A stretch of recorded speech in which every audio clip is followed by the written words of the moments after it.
2014 சசிகலாவை நீக்க வேண்டும், தினகரனை நீக்க வேண்டும் சொன்ன ஐயா ஓபிஎஸ் கூட 2021 அதை மாற்றிக்கிட்டார்.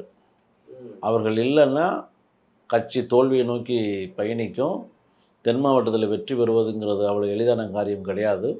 அதனால் தினகரனையும் சசிகலாவையும் சேர்த்துக்கிடுவோம்னு யார் நீக்கணும்னு முதல் குரல் கொடுத்தாரோ அவரே முதல் குரலாக சேர்த்துக்கிட வேண்டும் என்றும் சொன்னார். ஆனால் அன்றைக்கு இவர்கள் உண்மையிலே சண்டை யாருக்கு? ஓபிஎஸ்ஸுக்கும் அம்மையார் சசிகலாவுக்கும் தான். அவங்களே சமாதானம் ஆகிட்டாங்க. அப்போ காலில் விழுந்து பதவி பெற்ற பழனிசாமி, சரி அவங்களே சண்டை போட்டவங்களே சமாதானம் ஆகிட்டாங்கன்னா அன்னைக்கே சமாதானமாக உடன்படிக்கை ஏற்பட்டிருந்தால் இந்த அதிமுக இவ்வளவு அழிவை நோக்கி போயிருக்காது. மீண்டும் 2021 ஆட்சிக்கு வந்திருக்கிறோம்.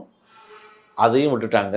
இப்போ இந்த எலெக்ஷனுக்கு முன்னாடியாவது ஒற்றுமைப்பட்டிருந்தால், ஒருங்கிணைந்து செயல்பட்டிருந்தால் இந்த தேர்தலிலும் அதிமுக ஆட்சியை பிடித்திருக்கும். அதற்கான வழிவகை ஏற்படுத்தி தரவில்லை.